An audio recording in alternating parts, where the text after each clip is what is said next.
Hello everyone, my name is Derek. This is the Bourbon Table, and this is an unexpected review.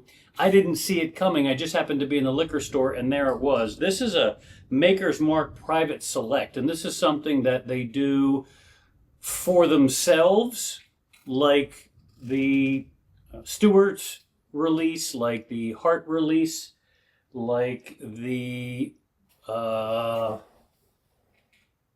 Keeper's release, those types of things. And then they do it for various liquor stores. Well, this one is a big one because this is for Pennsylvania Fine Wine and Good Spirits, which is a state. So this is actually for an entire state. There's not much information about it. I can't give you a whole lot, but I'll give you what I can about this. But it is in every Fine Wine and Good Spirits that I've been in since it came out, I believe, this week. So what is it? This, like most of their bottles, starts out with the regular Maker's Mark mash bill, which is 70% corn, 16% rye, and 14% malted barley. And it is aged for around about 6 or 7 years-ish. And then they do another about 9 weeks with a variety of staves, different kinds of wood. Could be French oak, could be anything. And it creates a unique flavor.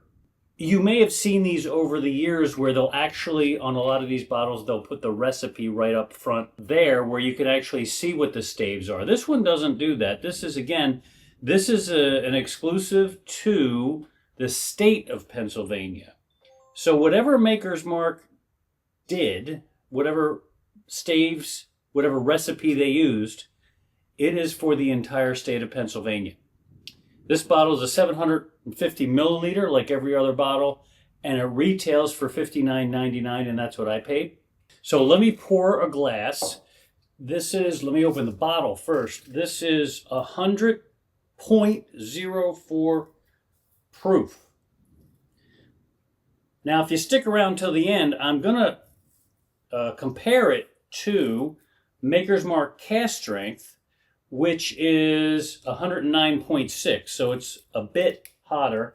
I'm also going to compare it to the Hart release, which is their 2024 annual release, one of my favorites, and that one is at 111.7 proof. So significantly higher than this. I don't have a regular Maker's Mark on hand. The closest I have is the Cask Strength at 109. Ooh. That is good. Right out of the bottle. Now, I may be smelling some wax, so let's not get excited. Let's just see what this actually smells like. Yeah, that wax has a nice smell as well. Maybe I'll cut that part out. All right, let me let it breathe for a second. The color, it does, I mean, it's nice. It looks like a 6-year, maybe a 7-year, something like that. Not super dark, but not super light either. So let's nose it. Actually, some of that smell did translate even without the wax. That first smell, that first taste, it's always hot.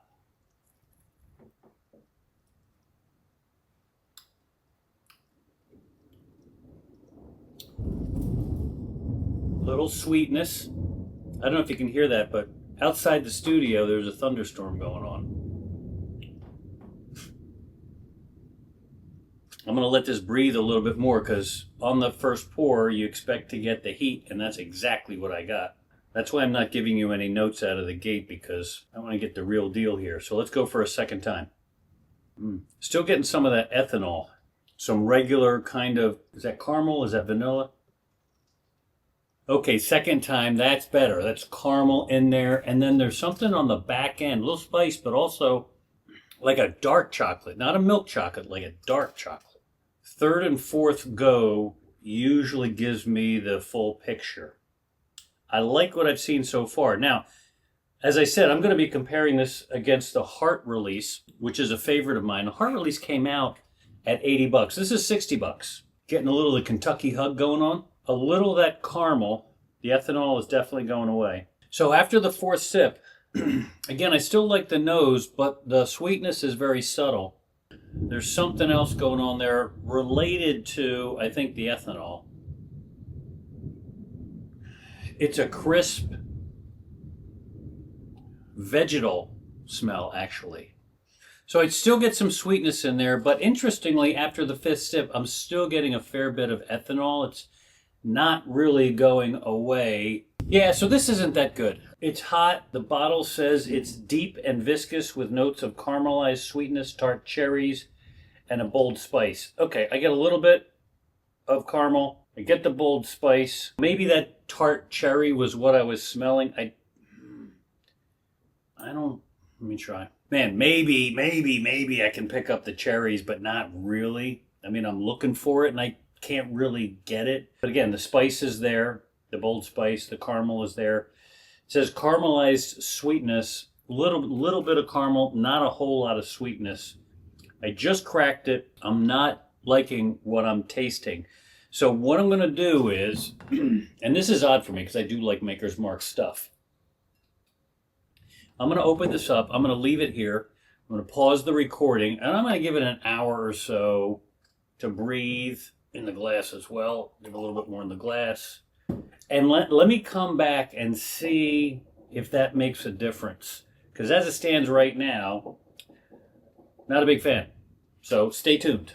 All right, I'm back. It's been a little bit more than an hour. Let's see. The nose smells the same.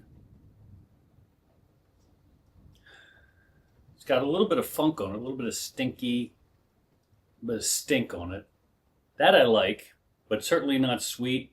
Certainly not caramelized sweetness, tart cherries, or bold spice. Let's see what happens on the palate. No, it hasn't improved. It is very much ethanol, a fair amount of spice, I would say, but that's generated from the ethanol, and a little bit of sweetness in the back end. So I guess if you're looking for something with a bold spice, as it says, bold spice with a hint of sweetness, this is your jam. But it's not for me. It's kind of disappointing. I was hoping that, the entire state of Pennsylvania would have warranted something a little nicer, a little more enjoyable. But this is just not enjoyable. I have to figure out what to do with this bottle because it's just not something I'm going to reach for. Maybe I'll mix with it. So now I'm going to compare it with Maker's Mark Cask Strength whiskey and then also the Heart Release from 2024. Before I do that, if you're enjoying this content, please like and subscribe. I have a Patreon account. I'm on the road to 1,000 subscribers. I really want to get that done before the end of the year. The last two videos really generated a lot of subscribers. I appreciate that if that's you. If you're enjoying this content, just shoot me a like, put a comment in, and hit the subscribe button. No cost to you, and it'll really help out the channel. All right, let's get into the next one. We'll go to Cask Strength. Now this is 109.6 proof. So this one is more alcohol, more proof. Already the nose is a little more full and actually a little bit less ethanol. Not no ethanol, it's in there, but just a fuller nose. It just smells more viscous. It smells thicker. And I would say about the same amount of sweetness. All right, let's try it on the palate. Sweeter. So this is sweeter. It feels like maybe about the same amount of alcohol. It's certainly more, right, because the proof says so. But it feels like the same amount of alcohol, probably because there's more sweetness to it. Yeah, less ethanol, more sweetness. And the sweetness is your traditional caramel stuff. So this is the same initial mash bill, 70% corn, 16% red winter wheat. Not sure what the difference is, but it's 16% red winter wheat and 14% malted barley. I like this better. And this bottle is going to be less expensive. Now let's try one of my super duper favorites, the Heart Release. Let me get a glass. Now this one, again, 2024 Heart Release Caramel Chocolate Maple Notes, 111.7 proof. And the profile here is 10 virgin toasted French oak stave. So only one type of stave, and I don't know how long this one was in there. Maker's Mark claims this one is fruit forward with caramel, maple, and chocolate notes. This expression features a rich, creamy mouthfeel that is a pure delight. Now, as I recall, that was accurate, particularly the chocolate notes. That's not often something you get in a bourbon, and I enjoy that when I do. And again, this is 111.7 proof. This one has been open for a while. Let's see what happens here. Ooh, all right. You know, right there, it's thicker, it's fuller, it's caramel right away. I get the chocolate right away. This is elevated. When you spend $80 for a bottle, this is what you expect. Wow, that chocolate is getting deeper and deeper. Yes, this is a dark chocolate, but gosh, it bounces between dark chocolate and milk chocolate, actually, but rich. Oh, it's really unfair. I mean, those other bottles are $20 and $30 less expensive. This has to have been aged longer. I mean, I don't know the magic that Maker's Mark puts in it, but it is more viscous. It's more creamy. It's chocolate for days. Caramel is in there. It said fruitiness. I'm not really getting the fruitiness, but when I let it sit on my palate, it just begins to take on the experience of like melted chocolate on your tongue. It's just really that much better than the other two bottles. Really, really good. I don't know if you can find this anywhere, but if you can, grab it up. Probably only places online, and I'm sure it's secondary prices for it. I'm glad I snatched this up at retail. Also at Fine Wine and Good Spirits. All right, so the takeaway here is if you can find this, grab it at $80. I would spend up to $100 for this, for sure. If you see this in Fine Wine and Good Spirits, you won't see anywhere else. It says right there, Pennsylvania. Don't spend the $60 on this. What would I spend on this? I just wouldn't buy it. If you want that, go with this. And then you've got just the regular Maker's Mark. I think it's at 94 proof, which is not quite as good as this, but also less expensive. So depending on what you're looking for, whether it's super duper flavor or traditional Maker's Mark at a good value. So thanks for watching. I hope this was helpful to have you stay away from this guy, go in either this direction or this direction.